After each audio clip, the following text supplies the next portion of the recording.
Selfie selfie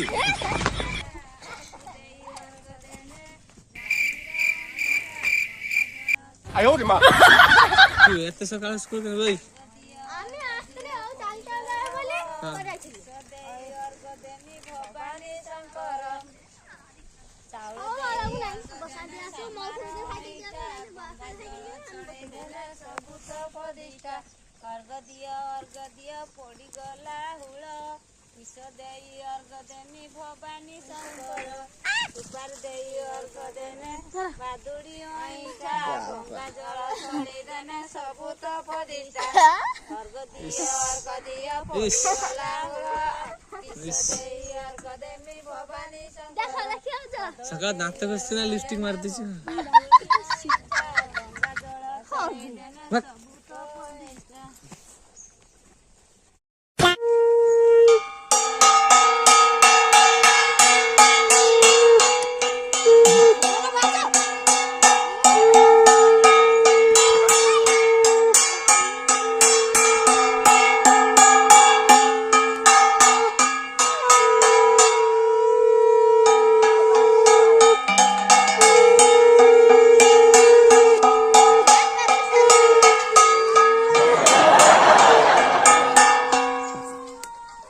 जा school वाला हैं जी में नहीं स्कूल वाला स्कूल जा जा स्कूल जा किस अच्छी हुई है गुबरो गुबरो गुबरो कली में सिर्फ किसमें गुबरो गुबरो की वीडियो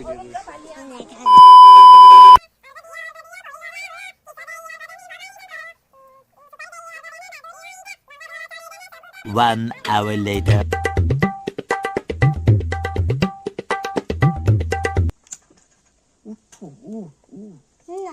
डबा तुलसी डबा कहीं जाने नहीं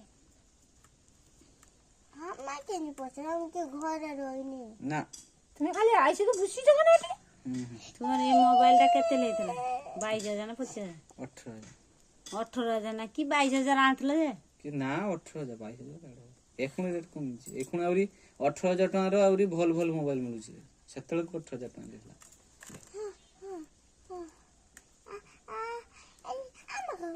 धर मोटा की शुरू तू 5 दिन गा धइलु नी मोटा ली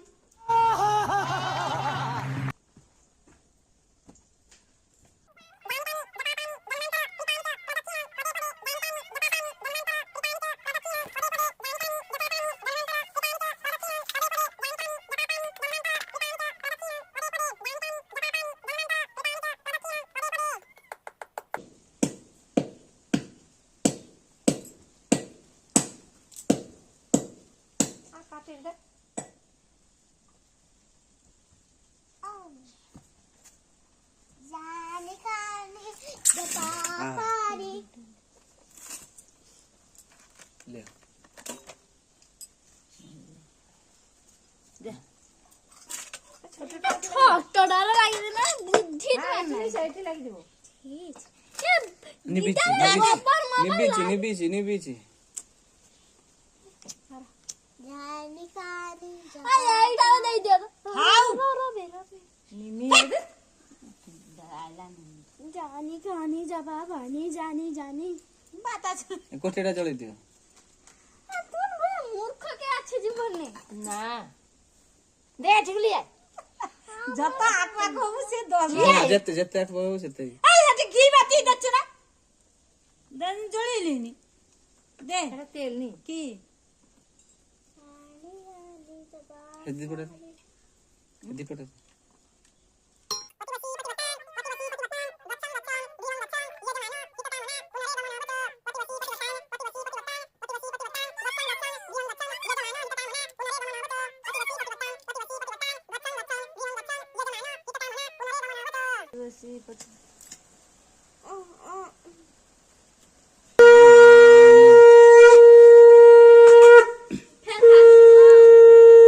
नमस्ते कार्तिकेय कुर्तिमनंदनं स्कंद नमस्ते शिखिवाहन सेनानी नमो नमः नमस्ते श्रीमत्र नमस्तुभ्यं षडानन नमस्ते भृगुनिरीहं रक्ष मां शरणागतः। श्रीकृष्ण उवाच तृतीय पंचक वचन सुनग सत्या देई मन त्रयोदशीर दिन सार पूजिब भक्ति मनर गंध पुष्प नैवेद्यमान प्रभुंकु करिब अर्पण अवंती नगर मध्यरे एकई विप्र वास करे विष्णु दास ताहार नाम से ग्रामे तार वासस्थान दमयंती ताहार पत्नी अति सुंदरी गुणवती भिक्षा मागिन निये दिन ताहार चारोटी नंदन अन्न बसन न मिलई भिक्षा करिन दिन नेई कवि सुन द्रुतटी नाम पंचमेदांत हंस नाम रूप सबुरी चमत्कार खेलंती दांडर मध्यर पढ़िबा पाई कर मन गांधार विद्यारे जेसन गान रे हेले धुरंधर देखि आश्चर्य हे सकल षड रागरे लय धरी नर्तन विधि जानी करी युवक वर्षक 5 जन गीत धन कले अर्जन सुदेशु अन्य देशे गले नामटी विख्यात करिले एबे सुन निवेशी मन पश्चिम तार वासस्थान बृहद्रथ ताहार नाम तासुत सुरभ राजन नृत्य गायन से जानई राजा देखी उसत होई राजार पत्नी से होईन जानई गान तान मान महिला कंठती कोकिल गायन करई मधुर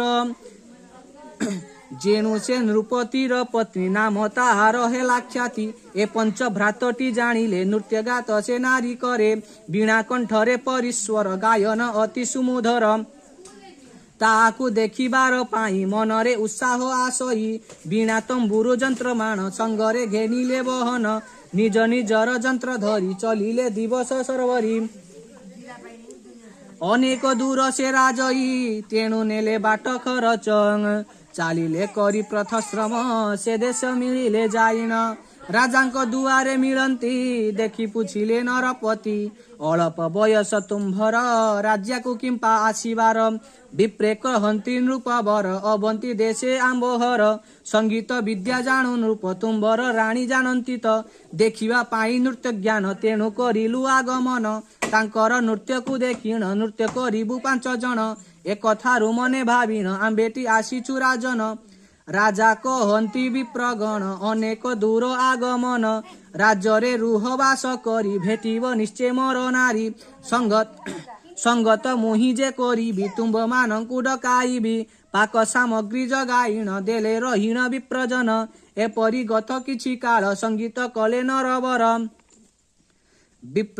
विप्रंकु डकर अणाई कबाट देलाटी पकाई कबाट बाहरे रहिले भीतर को राणी गमिले राणी नृत्य गीत मान देखिले विद्याधरी सम विप्रता शुणिल कन्नर आश्चर्य होइले अपार विप्र जे कले नृत्य ज्ञान राणी भीतरटी शुणिण तांक भाव भंगी मान न देखि विचारिले मन राजा कहिले नृत्य सार शुणिल उठिले सकल ब्राह्मण बसाकु गमिले भजन करि न पारिले रहिला राणी कठी मन किपरि पाइबे दर्शन सुंदर करिला गायन केड़े मधुर तार स्वन विप्रवसारे विचारंती राणी अंतपुरे चिंतंती राणी मनरे विचारई विनाशपुरे बजारई करिले गीता को गायन नृत्य भंगी देखि निपुण मन बेकुल मोर हेला रूपटी दर्शन नहिला एसन मने विचारिण दासी को करिले प्रेरण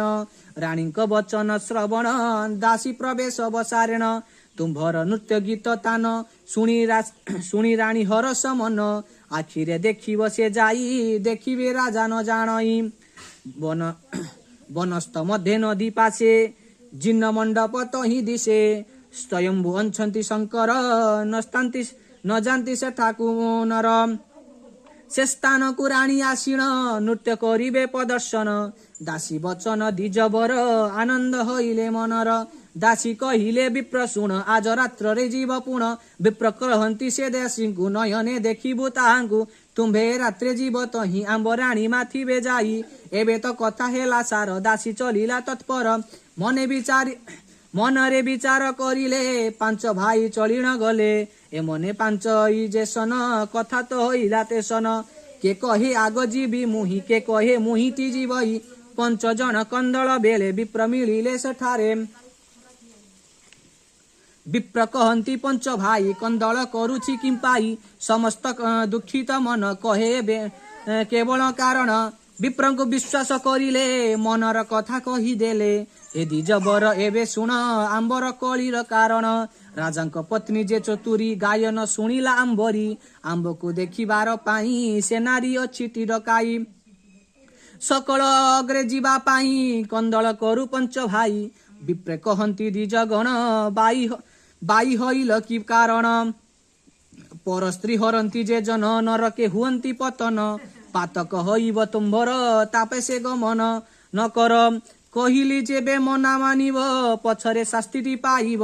ବ୍ରାହ୍ମଣ ବଚନ ଶୁଣିଲେ ମନ ରହିଛି ନାରୀ ଠାରେ। ତେଜିଲେ ଶୟନ ଭଜନ ରାଣୀ ପାଶରେ ସଦା ମନ।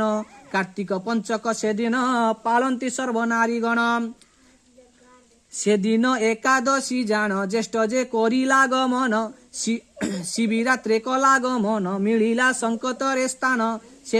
ସେ ଦେବ ଗୃହେ ଋଷି ତହିଁ ରତିଧାମ ନାମଟି ଧଇଁ। ନିର୍ଜନ ସ୍ଥାନେ ଦେବସ୍ଥାନ ବ୍ରତ କରନ୍ତି ତହି ଜାଣ। ପୂଜା ସାମଗ୍ରୀକୁ ଦେଇଣ ଆନନ୍ଦେ ପୂଜନ୍ତି ଈଶ୍ୱାନ।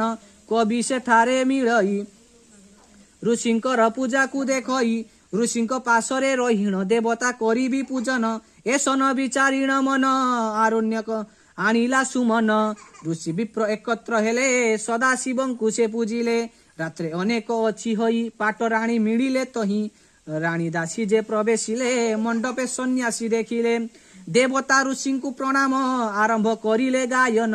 ରୂପ ସୁନ୍ଦରୀ ସୁକୁମାରୀ ଗାଇଲେ ଗୀତା ବୀଣା ଧରି। କବି ଋଷି ରୂପ ଦେଖିଣ ମୋହିତ ହେଲେ ତକ୍ଷଣ। ବ୍ରାହ୍ମଣ ସଙ୍ଗୀତ ଗାଇଲେ ଋଷି ରାଣୀ ତାହା ଶୁଣିଲେ। ଆପଣା ଗୁଣ ଗ୍ରାମ ମାନ ସକଳେ ଦେଲେ ପ୍ରକାଶିଣ। ରଜନୀ ଯହୁଁ ଗଲା ପାଇ ଋଷି ଗୋମୂତ୍ର ତାକୁ ଗାଇ। କେହି ନ ଉଠୁ ରାଣୀ ଗଲେ ଆପଣା ମନ୍ଦିରେ ମିଳିଲେ। କବି ସେଠୁ ଗଲେ ଗମନ ବୈରାଗ୍ୟ ଭାବ ଆଚରିଣ। ବ୍ରାହ୍ମଣଙ୍କୁ ସର୍ବସ୍ୱ ଦାନ କରି ସନ୍ନ୍ୟାସ ନେଲେ ପୁଣ। ଦ୍ୱାଦଶୀ ଦିନ ସୂଚି ଯାଇ ମଣ୍ଡପେ ସନ୍ନ୍ୟାସୀ ଭେଟଇ। କବିର ପ୍ରାୟ ପୂଜା କଲା ଗୀତ ନୃତ୍ୟ କଳା ଗାଇଲା। ସ୍ତବକ ଆଦିଟି ସମ୍ପୂର୍ଣ୍ଣ ଋଷି ଗମୟ କଲେ ପାନ। ଗମୟ କରିଣ ଭକ୍ଷଣ ରାଣୀ ସଗୃହେ ଗଲେ ପୁଣ। ସକଳ ସୂଚି ଦାନ କଲେ ସନ୍ନ୍ୟାସୀ ହୋଇ ଚାଲିଗଲେ। ତ୍ରୟୋଦଶୀରେ ଦୃଢ଼ ଗଲା ସେ ସ୍ଥାନେ ପ୍ରବେଶ ହଇଲା। ଗୀତ ଗାଇଣ ନୃତ୍ୟ କଲେ ସକଳ ଆନନ୍ଦ ହଇଲେ।